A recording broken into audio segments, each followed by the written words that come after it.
Hello student. हम लोग अपने चेन सर्वे के हमने सेकंड लेक्चर कंप्लीट किया था। उसमें हम लोगों ने ये देखा था कि चेन सर्वे क्या होता है। ठीक, चेन सर्वे का इंट्रोडक्शन देखा था हमने। और हम लोगों ने देखा था कि चेन सर्वे यानी जरीब सर्वेक्षण में क्या क्या आधार है उसके, यानी कब उसको हम अप्लाई करेंगे, यानी कब हम उसको चयन करेंगे। हमारे पास बहुत तरह के सर्वे होते हैं, तो हम कब चेन सर्वे का यूज करेंगे ये हमने देखा। उसके बाद हमारे पास अगला टॉपिक था आपका कि जरीब सर्वेक्षण के सिद्धांत क्या होते हैं। ठीक, ये प्रिंसिपल क्या होता है जरीब सर्वेक्षण। वैसे तो हमने सर्वे के मूलभूत सिद्धांत देखे, ठीक, यानी बेसिक प्रिंसिपल देखे थे हमने, फंडामेंटल प्रिंसिपल, वो हर जगह एप्लीकेबल। ये है जरीब सर्वेक्षण के सिद्धांत, ये केवल जरीब सर्वेक्षण में ही एप्लीकेबल। ठीक, तो अब देखते हैं इसमें क्या क्या हमको देखना है। पहला है माप। तो माप हमको पता है कि जरीब सर्वेक्षण में कोई भी कोणीय माप नहीं लिया। ठीक, सारी मापें कैसी होनी चाहिए, रैखिक मापें होनी चाहिए। ठीक, और किस तल में होनी चाहिए, क्षैतिज समतल में होनी चाहिए, ना ऊर्ध्वाधर समतल में होनी चाहिए, ना ढालू समतल में होनी चाहिए। ठीक, कैसी होनी चाहिए, हमेशा क्षैतिज समतल मिल जाएगी। बहुत इंपॉर्टेंट पॉइंट है ये, क्षैतिज समतल में। और सभी मापें कैसी होनी चाहिए, रैखिक होनी चाहिए। ठीक, और तो रैखिक माप होनी चाहिए। तो इसका मतलब ये है कि हमने चेन सर्वे में देखा था, हमने जब प्रिंसिपल देखा था तो देखा था कि दो एक बाहरी बिंदु की स्थापना दो संदर्भ बिंदु के से की जाती है। मान लीजिए कोई बाहरी बिंदु आपके पास है, ये रहा छोटा सा कोई बिंदु है। ठीक, इसका नाम मैं दे देता हूँ, इस बिंदु का नाम दे देते हैं सी। और ए और बी कोई पहले से हमारे पास बिंदु। तो इसकी स्थापना हम कैसे करेंगे, इसको कैसे खोजेंगे इस बिंदु, इसको जरीब सर्वेक्षण में हमको पता है कि केवल रैखिक माप ली जाती है। तो केवल रैखिक माप लेके ही आप इसको निकालेंगे। यानी आप क्या करेंगे, आप ये दूरी मेजर कर लेंगे L1 और L2। ठीक, ये हमने देखा था फंडामेंटल प्रिंसिपल था ये सर्वे का सेकंड। उसमें हमने देखा था कि बहुत सारे मेथड हो सकते हैं। एंगल मेजर कर सकते हैं हम लोग, ठीक, लेंथ मेजर कर सकते हैं, एंगल और लेंथ दोनों मेजर कर सकते हैं। ठीक, तो उसी तरह से ये सर्वे, ये चेन सर्वे होता है, उसमें ये चीजें करते हैं। क्यों, क्योंकि इसमें कोई भी एंगल मेजर नहीं किया जाता, केवल डिस्टेंस मेजर की जाती है L1 और L2। और एक और तरीका अपनाया जा सकता है इसके लिए, क्या, मान लीजिए कोई रेखा है, जरीब सर्वेक्षण में अपनाया जा सकता है ये तरीका। और ये कोई बाहरी बिंदु आपके पास है, ये है। ठीक, अब इसकी स्थापना और कैसे कर सकते हैं आप डायरेक्टली कर सकते हैं इस पे खसका डाल के। मैं इसका नाम लिख देता हूँ बिंदुओं का। मान लीजिए बिंदु सी है, ये ए है, ये बी है।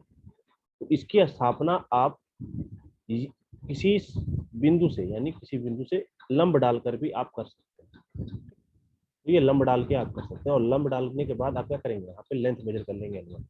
ठीक, और आप चाहे ए बी, मान लीजिए ए बी सी डी, चाहे ए डी को मेजर कर लीजिए और चाहे आप बी डी को मेजर कर लीजिए। इस तरह से भी ये नया बिंदु स्थापित हो सकता है। तो केवल हमने रैखिक मापे ली हैं, कोई कोणीय माप नहीं। तो ये था पहला आपका प्रिंसिपल। फिर आपके पास क्या, सर्वेक्षण ढांचा। हमने देखा था फंडामेंटल प्रिंसिपल यानी पहले प्रिंसिपल में कि सर्वेक्षण ढांचा बनाया जाता है। ठीक, और उसके बाद अंदर कार्य किया जाता है। इसमें जो सर्वेक्षण ढांचा होता है आपका, पूरा ढांचा बना के उसको कैसे बांटा जाता है, उसको सुकार्य त्रिभुज में बांटा जाता है। सुकार्य त्रिभुजों में बांटा जाता है, यानी वेल कंडीशन या वेल शेप ट्रायंगल में बांटा जाता है। अब ये वेल शेप ट्रायंगल क्या होता है, ये पहले भी देख चुके हैं क्या, कि इसका कोई भी एंगल 30 डिग्री से कम नहीं होना चाहिए और कोई भी एंगल 120 डिग्री से ज्यादा नहीं होना चाहिए। ठीक, इस ट्रायंगल का कोई भी इंटरनल एंगल 30 डिग्री से कम नहीं होना चाहिए, 120 डिग्री से ज्यादा नहीं होना चाहिए। तो उसको कहते हैं आप सुकार्य त्रिभुज। ऐसा क्यों किया जाता है, क्योंकि ऐसे त्रिभुजों के जो इंटरसेक्शन होते हैं वो क्लियर बनते हैं और प्लॉटिंग में एरर कम होती है। ठीक, कम से कम प्लॉटिंग में एरर। और और क्या क्या हमारे पास, अगला हमारे पास प्रिंसिपल है कि महत्वपूर्ण बिंदु। ठीक, तो जो त्रिभुज की जो भुजाएं हैं इस प्रकार चुनी जानी चाहिए कि मान लीजिए कोई क्षेत्र है आपके पास, ये मान लीजिए कोई क्षेत्र है। ठीक, अब ये क्षेत्र को आपने क्या किया, त्रिभुजों में बांट दिया। मान लीजिए मैंने त्रिभुज को त्रिभुजों में बांट दिया इस क्षेत्र को। ठीक, त्रिभुजों में बांट दिया सारे क्षेत्र को मैंने। तो ये जो क्षेत्र की भुजाएं है ना, ये भुजाएं, ये रही त्रिभुजों की जो भुजाएं हैं, ये जो त्रिभुज बने हैं, इनकी सब भुजाएं हैं। ये भुजाएं ऐसी ऐसी तरह से लेनी चाहिए आपको कि अगर इसके पास कोई महत्वपूर्ण बिंदु है तो वो इसकी पहुंच में आ जाए। ठीक है, इससे दूर वाला भी कोई बिंदु है तो उसके पहुंच में आ जाना चाहिए। ठीक, तो सारा क्षेत्र की सारी डिटेल इस त्रिभुजों की जो भुजाएं हैं उनकी पहुंच में आ जाना चाहिए। तो ये है आपका तीसरा महत्वपूर्ण सिद्धांत। चौथा क्या सिद्धांत है आपके पास? कार्य की प्रकृति। ये तो हम देख चुके हैं। हमको पता है सर्वेक्षण के फंडामेंटल प्रिंसिपल के हिसाब से क्षेत्र में हमेशा जब भी काम किया जाता है वो बाहर से अंदर की तरफ किया जाता है। ठीक, यानी होल टू पार्ट किया जाता है। आप बाहर से अंदर की तरफ काम करेंगे। ठीक, कभी भी अंदर से बाहर की तरफ नहीं जाएंगे। और क्या आपके पास? उत्तर दिशा। ठीक, तो उत्तर दिशा देखिए, अब हम जरीब सर्वेक्षण में कोई भी एंगल तो मेजर नहीं कर रहे हैं। ठीक, कोई भी एंगल नहीं मेजर कर रहे हैं। ठीक, कोई अल्फा एंगल कोई नहीं मेजर करता है, लेकिन हमको क्या है, एक एंगल लेना जरूरी है। एंगल क्या? एक दिशा दिखानी जरूरी है। कौन सी दिशा? उत्तर दिशा हमको ज्ञात करनी बहुत आवश्यक है। क्यों? अगर आप उत्तर दिशा ज्ञान नहीं करेंगे तो आपका जो आप नक्शा बनाएंगे इतना डाटा कलेक्ट करने के बाद, वो एक भ्रमित नक्शा होगा। ठीक, वो एक सीधी आपको बता नहीं पाएगा, जो देखने वाला होगा उसको समझने में कठिनाई होगी। तो इसके लिए आप क्या करेंगे, आप नॉर्थ डायरेक्शन सेट कर लेंगे उस पर। तो नॉर्थ डायरेक्शन भी आपको ज्ञात करनी जरूरी है। और क्या आपके पास? और आपके पास अगला सिद्धांत है, देखते हैं, खसके। ठीक, ये खसके हैं। अब खसके क्या लिखे हुए हैं? जहां तक संभव हो संपूर्ण ना ले चलें। ठीक, संपूर्ण खसके क्या होते हैं ये आप यहाँ मार्केट। तो ये खसके कैसे होने चाहिए? खसका कुछ नहीं होता, केवल दूरी होती है। अगर मान लीजिए कोई बिंदु बाहर है और कोई रेखा है, अगर इस रेखा से आप दूरी निकाल ले रहे हैं इस बिंदु की, तो ये क्या है? ये दूरी ही खसका कहलाती है। ठीक, तो खसके कैसे होने चाहिए? समकोण होने चाहिए। जरीब रेखा से कोई बिंदु एक जरीब फीता अथवा फीता लंबाई से अधिक दूरी पर नहीं होना चाहिए। ये बहुत बहुत बहुत महत्वपूर्ण बिंदु है। क्या कि अगर आपकी कोई भी लंबाई है, ये जो जरीब आपने खसका डाला है वो एक लंबाई यानी एक चेन से ज्यादा नहीं होना चाहिए। क्यों? क्योंकि ये जैसे ही एक चेन से ज्यादा होगा, इसमें गलती की यानी त्रुटि होने की चांसेस बढ़ जाएंगे। क्यों? क्योंकि आप दो बार उस चेन को मेजर करेंगे, एक बार उठाएंगे फिर दोबारा मेजर करेंगे फिर उठाएंगे, तो जुड़ती चली जाएगी, इसमें त्रुटियां जुड़ती चली जाएंगी, तो त्रुटि होती जाती है। इसलिए आप क्या करते हैं, जहां तक संभव हो, ऐसा संभव नहीं हो पाता है तो कोई बात नहीं, लेकिन जहां तक संभव हो ये करा के लिए कि चेन लंबाई से ज्यादा दूरी पर नहीं होना। और नए बिंदु की स्थापना कैसे करनी चाहिए? कम से कम दो संदर्भ बिंदु हमने बता चुके हैं। कैसे कैसे ये मैं बता चुका हूँ कि आप मान लीजिए कोई रेखा है और ये कोई रेखा है। ठीक, तो दो संदर्भ बिंदु से आप करेंगे। ठीक, ए बी, ये कोई सी बिंदु आपके पास, तो आप कैसे निकालेंगे? आप ये डिस्टेंस निकाल लेंगे और ये डिस्टेंस निकाल लेंगे, तो L1 और L2 निकाल लेंगे। ठीक, तो ये दोनों मेजर करके आप क्या कर सकते हैं, ये दोनों मेजर करके आप ये कर सकते हैं कि आप इसकी संदर्भ बिंदु की स्थापना कर सकते हैं, नए बिंदु की स्थापना कर सकते हैं सी बिंदु की। कैसे? ये दो संदर्भ बिंदुओं की सहायता से। और क्या कर सकते हैं आप? और आप सी पर कोई लंब डाल सकते हैं 90 डिग्री का। ठीक, सी पर कोई लंब डाल सकते हैं और ए और डी और बी। ठीक, ये एडी डिस्टेंस माप के और ये लंब की लंबाई माप के आप क्या कर सकते हैं, इसकी स्थिति ज्ञात कर सकते हैं। तो ये आपके सर्वे यानी जरीब सर्वेक्षण के यानी चेन सर्वेक्षण के सिद्धांत हैं। ठीक, मूलभूत सिद्धांत अलग होते हैं सर्वे के, और ये पर्टिकुलर जरीब सर्वेक्षण के सिद्धांत है, इसमें कंफ्यूज नहीं होना। ठीक, अब जरीब सर्वेक्षण को कैसे किया जाता है, प्रोसीजर क्या है जरीब सर्वेक्षण का? तो जरीब सर्वेक्षण करने का सबसे पहला प्रोसीजर स्टेप क्या होता है? पहला स्टेप होता है क्षेत्र की पहचान। ठीक, तो आप जब भी आपको जरीब सर्वेक्षण करना रहता है तो आप पहले क्षेत्र में जाते हैं। ठीक, क्षेत्र में जाने के बाद आप क्या करते हैं, उसका निरीक्षण करते हैं, आप उससे फेमिलियर होते हैं कि उस जगह पे क्या क्या चीजें हैं। ये कुछ इंस्ट्रूमेंट नहीं होता है इसमें, ये पहले वाले जो आप कर रहे हैं पहला, इसमें कोई इंस्ट्रूमेंट की जरूरत नहीं है। ठीक, आप केवल पैदल जाएंगे, उस क्षेत्र को देखेंगे, उस क्षेत्र को समझेंगे कि उस क्षेत्र में कहाँ नदी है, कहाँ नाले हैं, ठीक, कहाँ नहर है, क्या भवन है, ठीक, खाका कैसा होगा, कहाँ पे जरीब रेखाएं डाली जाएंगी। ठीक, तो ये ऐसी चीजें आप कर सकते हैं। ठीक, तो ये क्या है, जनरल चीजें। आप जाएंगे देखेंगे किसी चीज, जैसे आप मार्केट में जाते कोई चीज खरीदने से पहले आप देखते हैं ना, तो वही चीज है ये। ठीक, आप जाएंगे जनरली उसको और एरिया को देखेंगे, एरिया को एनालाइज करेंगे, एरिया कैसा है, एरिया में क्या भवन है, क्या नहर है, क्या नदी है, क्या तालाब है, ये सब देखेंगे। ठीक, और एक आप जनरल देखेंगे कहाँ कहाँ रेखाएं डाली जा सकती हैं, त्रिभुजों की रेखाएं कहाँ कहाँ हो सकती है। ठीक, फिर आप दूसरा स्टेप पे क्या करेंगे, तो ये रिकोनेंस क्या होता है आपका पहला स्टेप होता है। ठीक, फिर दूसरे स्टेप में आप क्या करेंगे, जरीब स्टेशनों का चयन करेंगे तथा क्षेत्र का त्रिकोणीकरण करेंगे। क्या करेंगे इसमें, पहले तो आप स्टेशन चयन करेंगे, जैसे मान लीजिए आप गए क्षेत्र में, आपने मेन स्टेशन सेलेक्ट कर लिया, ठीक, तो मान लीजिए मेन स्टेशन ये सेलेक्ट कर लिया, ये मेन स्टेशन है, ठीक ठीक, तो मेन स्टेशन सेलेक्ट कर लिया आपने। अब इनको क्या करेंगे, अब इन स्टेशनों के बीच में आप रेखाएं डालेंगे, आगे अगले स्टेप में, थर्ड स्टेप में, ठीक, ये रेखाएं डालेंगे, ठीक। और आरेखन डालने के बाद आप क्या करेंगे, अभी इस क्षेत्र को आप जहां तक संभव हो त्रिभुजों में बांट देंगे, तो त्रिभुजों में हमने बांट दिया, तो ये त्रिकोणीय हो गया, ठीक, आपने क्षेत्र को त्रिभुजों में बांट दिया, ठीक। अब इनके मध्य क्या करेंगे आप, हो सकता है आपको और डिटेल लेनी हो यहाँ, तो आप क्या करेंगे, इसके मध्य भी कोई बिंदु स्थापित करेंगे, इन रेखाओं के मध्य, ठीक। तो इसको किसकी कैसे स्थापित करेंगे, इसको आप करेंगे रेंजिंग की मदद से, रेंजिंग यानी आरेखन की मदद से, ठीक, आरेखन करेंगे। फिर आप थर्ड स्टेप में और क्या क्या करेंगे, चेनिंग करेंगे। चेनिंग मतलब ये डिस्टेंस मेजर करेंगे, ये L1 कितनी है, ये L2 कितनी है, ये L3 कितनी है, ठीक, ये सब मेजर करेंगे, ठीक, L4 कितना है, L5 कितना है, सारी डिस्टेंस मेजर करेंगे। और मान लीजिए कोई बगल में डिटेल है तो उससे आपने खसका डाला तो ये भी मेजर करेंगे, ये लेंथ कितनी है, ठीक। तो आप क्या कर रहे हैं, ये चेनिंग कर रहे हैं, इसको कहते हैं चेनिंग, यानी दूरियां मापना या खसके नापना, ठीक।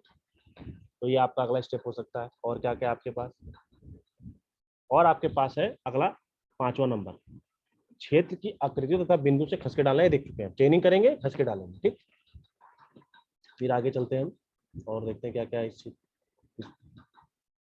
फिर आपके पास है, एक मिनट इसको मिटा देता हूँ। फिर आपके पास है पैमाइशों की क्षेत्र पंजी में प्रविष्टि करना। अब देखिए, जो आपने पैमाइशें ली है, यानी जो आप L1 L2 मेजर कर रहे हैं, इसको कहाँ पे नोट करेंगे, आप नोट करेंगे ना भाई, कहीं पे लिखेंगे, तो इसकी किस में लिखी जाती है, क्षेत्र पंजी में लिखी जाती है, जिसको क्या कहते हैं आप, फील्ड बुक कहते हैं, ठीक। फील्ड बुक रफ बुक होती है, ठीक, रफ बुक होती है, रफ बुक कहने को होती है, लेकिन ये ऐसा नहीं है कि रफी बुक है इसको जला देते हैं बाद में, नहीं, ये आंकड़ा होता है, ये आप एक मतलब रिकॉर्ड की तरह चीज होती है फील्ड।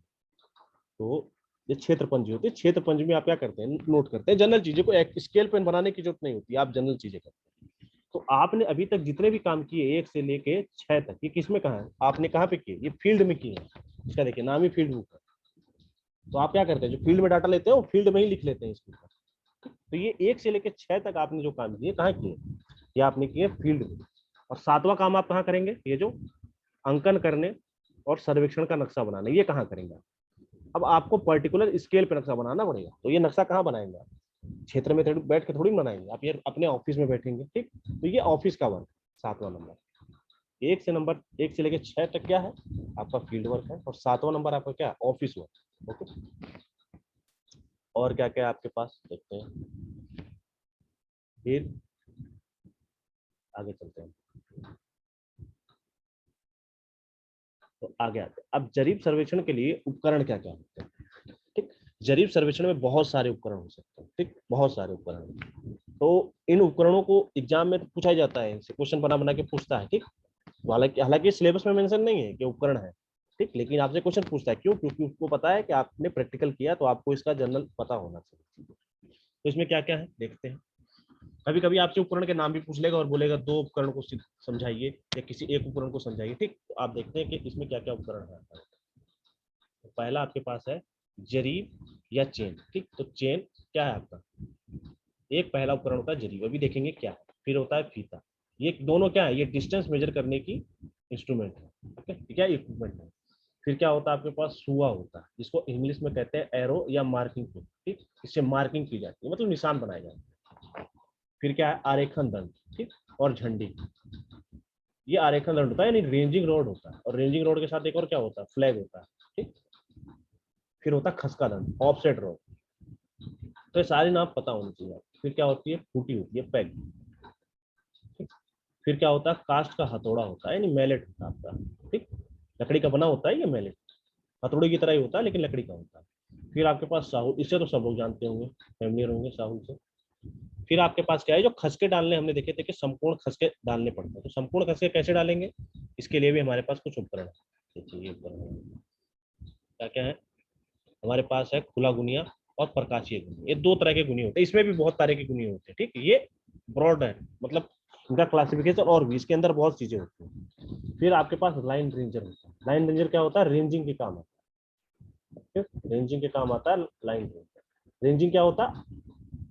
आरेखन। ये क्या होता है? दो बिंदुओं के मध्य कोई तीसरा बिंदु स्थापित करने को क्या कहते हैं? रेंजिंग को। फिर क्षेत्र पंजी, हमने देखा था कि क्षेत्र पंजी में क्या करते हैं, आप जो क्षेत्र से डाटा लेते हैं और क्षेत्र में ही नोट करते हैं, वो किसमें नोट किए जाते हैं? और क्षेत्र पंजी में नोट किए जाते हैं, ठीक। तो ये सब चीजें आती हैं। और आगे क्या है आपके पास, देखते हैं। तो इसमें सब डिटेल में सबको देखना पड़ेगा। तो सबसे पहले हम इसमें देखते हैं जरीब सर्वे। जरीब देखते हैं यानी चेन देखते हैं सबसे पहले, ठीक। चेन क्या होती है, कैसी दिखती है, कैसी बनी होती है, ठीक, इसका देखते हैं। ये क्या है? दूरी नापने का एक वो है, इंस्ट्रूमेंट है। जैसे आप लोग टेप देखे होंगे, बढ़ई के पास टेप देखे होंगे, या फिर किसी उसके पास देखे होंगे, दर्जी के पास देखे होंगे, तो उसी तरह का कुछ इंस्ट्रूमेंट होता है, डिस्टेंस मेजरिंग का ही। फिर क्या होता है? जरीब। तो जरीब क्या है? ये कोई हिंदी का वर्ड नहीं है। जरीब, जरीब कोई हिंदी का वर्ड नहीं है। ये जरीब कौन सा भाषा का वर्ड है? जरीब आपका जो है अरबी भाषा का शब्द है ये, ठीक। ये जरीब उर्दू फारसी ये सब का वर्ड है, मतलब अरबी वर्ड है कुल मिला के। तो अब जरीब क्या होती है? जरीब कुछ नहीं होती, 4 mm मोटी माइल्ड स्टील की आपकी एक वायर होता है, वायर होता है, इसे वायर होता है, ठीक। इसकी बनी होती है, ठीक। तार की कड़ियों द्वारा बनाई जाती है। अब इसकी कड़ी बनाई जाती है, जो तार होती है ना 4 mm के, 4 mm के तार होते हैं। अब इनके इनसे आप कड़ी बनाते हैं। कड़ी कुछ कैसी होती है? ऐसी होती है, कड़ी होती है। ये कड़ी होती है, मान लीजिए एक कड़ी। अब इन कड़ियों को आपस में जोड़ दिया जाता है, ठीक। इन कड़ियों को आपस में जोड़ दिया जाता है और क्या बना दिया जाता है? जरीब बना दिया जाता है, ठीक। कड़ी के सिरे पर घुंडी बनाकर तथा 3 छोटे छोटे छल्ले, अब क्या करते हैं? पहले आप एक कड़ी बना दिए, इससे एक कड़ी बन गई आपके पास, ठीक। अब इस कड़ी को दूसरी कड़ी से जोड़ने के लिए आप क्या करते हैं? ये दूसरी कड़ी है, ऐसे काफी सारी कड़ी बना लेते हैं। आप इसको क्या करेंगे? आपके पास 2 वृत्ताकार छल्ले रहेंगे, ठीक। 2 वृत्ताकार छल्ले रहेंगे, वृत्ताकार नहीं, आपके पास एक वृत्ताकार छल्ला रहेगा और एक ओवल आकार का रहेगा, ठीक। यानी एक ओवल आकार का छल्ला, 2 ओवल आकार के छल्ले रहेंगे।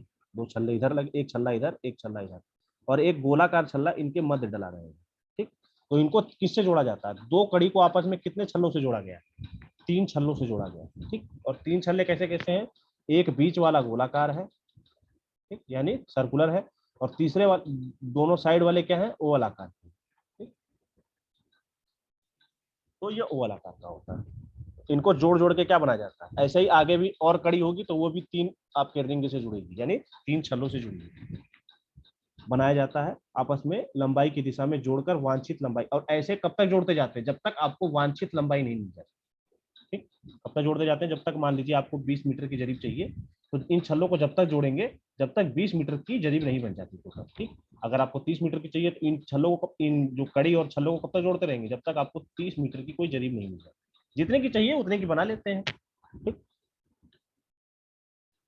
अब ये छल्ले लगाए क्यों जाते हैं?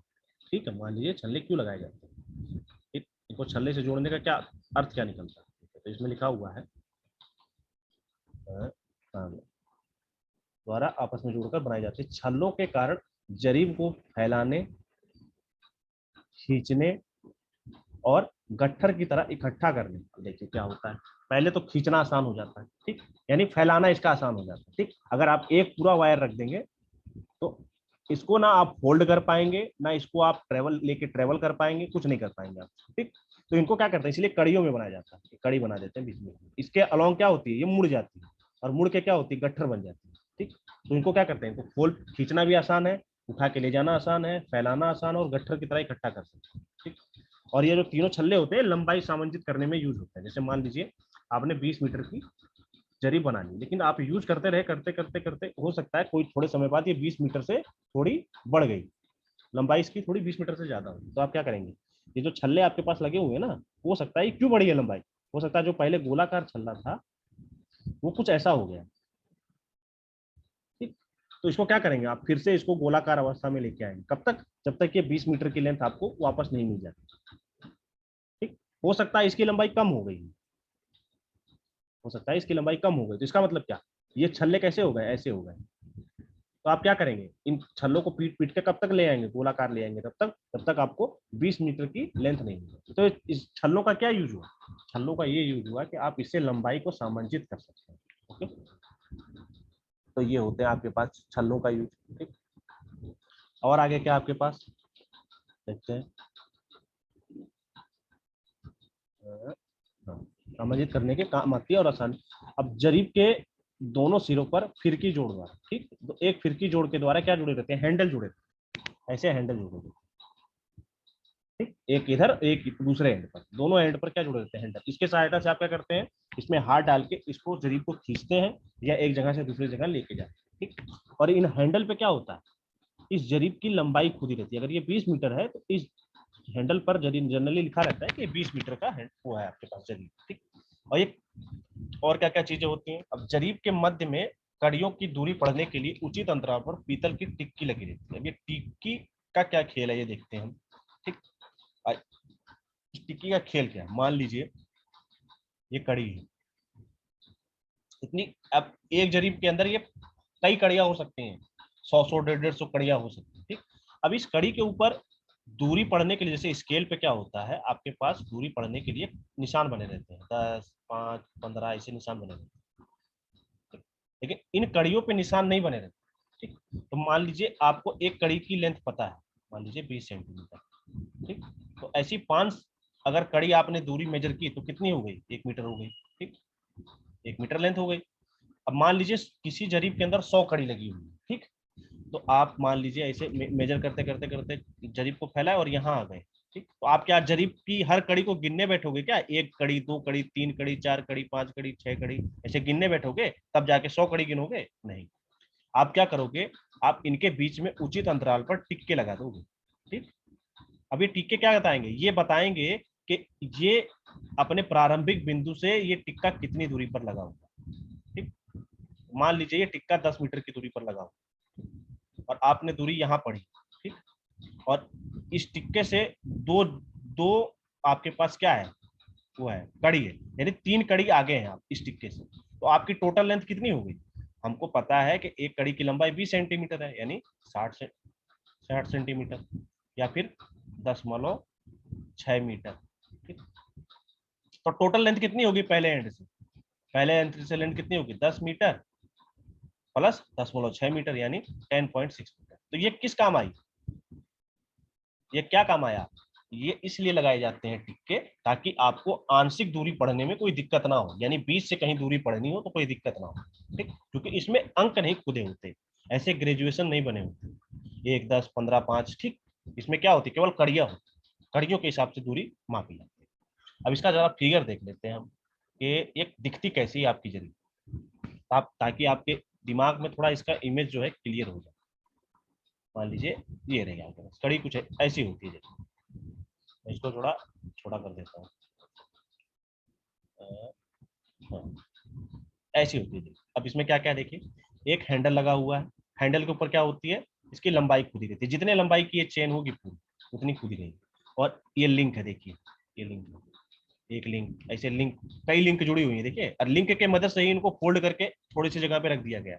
अगर ये लिंक नहीं होती तो ये इतनी जगह में समाती नहीं। ठीक, और इनके बीच में क्या है, 3 छल्ले लगे हुए, एक छल्ला 2 छल्ला और 3 छल्ला। ठीक, और ये जो टिक्के बोल रहे थे ना, टिक्के ये लगे हुए, ये रहे, ये पीतल के टिक्के लगे रहते हैं। ठीक, ये क्या काम आते हैं, ये आंशिक दूरी पढ़ने के काम आते हैं। और इसका एक्चुअल फिगर देखें हम तो कुछ ऐसा होता है, और देखें फिगर इसके, ये देखिए अगर इसको गट्ठर के रूप में आप जमा देंगे तो ऐसा दिखेगा। देखिए हैंडल इसकी क्लियर दिख रही है, 2 हैंडल होती है, एक इस तरफ एक दूसरे हैंड पर, ये टिक्के होते हैं पीतल के, ये दूरी पर लगे रहते हैं। क्या बताते हैं, ये आपको निश्चित दूरी बताते हैं कि प्रारंभिक बिंदु से कितनी दूरी पर ये टिक्का लगा हुआ। ठीक, और इसके अब ऐसे फोल्ड करके कैसे रख पाए, क्यों रख पाए, क्योंकि इसके बीच में लिंक में जुड़ी हुई है यहाँ पर, इसीलिए आप रख पा रहे हैं, नहीं तो रख भी नहीं पाते ऐसे। तो ये आपके पास है जरीब। अब जरीब बहुत टाइप की होती है, अभी उसको भी देखेंगे हम, और क्या क्या चीजें होती हैं। तो ये रही, अब ये रहा आपका हैंडल। ठीक, हैंडल में खांचा और बना रहता है। ठीक, और जो जरीब की लंबाई होती है, टोटल लंबाई, उसके अंदर ये जरीब का हैंडल भी क्या होता है, समाहित होता है। यानी जरीब की जो लंबाई होती है, अगर मान लीजिए जरीब की पूरी लंबाई 20 मीटर है, तो ये कहाँ से कहाँ तक, ये जरीब के बाहरी बिंदु से, ये जो बाहरी बिंदु है जरीब का, यानी हैंडल के बाहर से दूसरा हैंडल जो होगा, इसका दूसरा हैंडल के बाहर तक, ये पूरी दूरी क्या होगी जरीब की लंबाई, ये जरीब की लंबाई, ये बाहर से बाहर होगी पूरी लंबाई, यानी जरीब के लंबाई के अंदर हैंडल की लंबाई भी सम्मिलित रहती है। और ऐसे कड़ी होती है, देखिए कड़ी हुई है, इसमें कड़ी बनी हुई है, कड़ियों से जुड़ी हुई है आपस में। ये देखिए कड़ी है, ये कड़ी, ये रही एक कड़ी, ये रही दूसरी कड़ी, ये तीसरी कड़ी, ऐसे कड़ियों से जुड़ी हुई, बीच में कितने छल्ले लगे हैं, एक छल्ला गोलाकार, दो छल्ले ओवल आकार, तो ये 3 छल्लों से जुड़ के आपस में ऐसे कड़ियों में जोड़ जोड़ के बनाए हुए, ठीक। तो ये है आपकी जरीब। और जरीब कितने टाइप की होती है, ये हम अपने नेक्स्ट लेक्चर में देखेंगे, ठीक। तो आज हम लोगों ने क्या क्या देखा, आज हम लोगों ने देखा कि आपके जरीब सर्वेक्षण के सिद्धांत क्या क्या हो सकते हैं, ठीक, और उपकरण क्या क्या है उनके बारे में डिटेल नहीं देखा है हमने, केवल और प्रोसीजर देखा हमने कि चेन सर्वे के प्रोसीजर कैसे होते हैं। जैसे पहले आप रेकोनेंस करते हैं, आविक्षण करते हैं, फिर उनका क्षेत्र में स्टेशन सेलेक्ट करते हैं, फिर स्टेशनों की रेंजिंग करते हैं, फिर उनकी चेनिंग करते हैं, ठीक, फिर उनसे ऑफसेट लेते हैं, फिर आप उस सारे डाटा को आप फील्ड बुक में लिखते हैं, फिर आप जाके अपने ऑफिस में उसका मैप बनाते हैं, यानी नक्शा बनाते हैं, ठीक। और उपकरण क्या क्या होते हैं हम ये देख चुके हैं, ठीक। अभी इनको डिटेल में और देखेंगे, लेकिन पहला उपकरण हमने जरीब देखा। जरीब क्या होता है, 4 mm की जस्तीकृत चादर तार से बनी रहती है और कड़ियों में बनी रहती है, और कड़ियों को आपस में जोड़कर हम वांछित लंबाई को प्राप्त कर लेते हैं, ठीक। और ये कड़ियां कैसे जुड़ी रहती हैं, 3 छल्लों से जुड़ी रहती है। छल्लों का क्या काम है हम देख चुके हैं, अगर लंबाई बढ़ गई है तो कम करने के, कम हो गई है तो बढ़ाने के काम आता है, ठीक। और इनको मोड़, अगर आप छल्ले नहीं लगाएंगे तो इनको मोड़ भी नहीं पाएंगे आप, यानी गट्ठर के रूप में नहीं इकट्ठा करके रख पाएंगे, आपको बहुत लंबाई में रखनी पड़ेगी। तो इसका वहन आसान हो जाता है, यानी उठाना, इसके साथ काम करना, ये वर्केबल हो जाती है कुल मिला के, ठीक। और इस पे हैंडल के पीतल पीतल के हैंडल लगे रहते हैं, ठीक, और टिक्के भी लगे रहते हैं। टिक्के को क्या काम होता है, टिक्कों का काम आंशिक दूरी पढ़ाना होता है, ठीक। और अब क्या कितने टाइप की होती हैं ये अगले लेक्चर में, ओके। तो थैंक यू।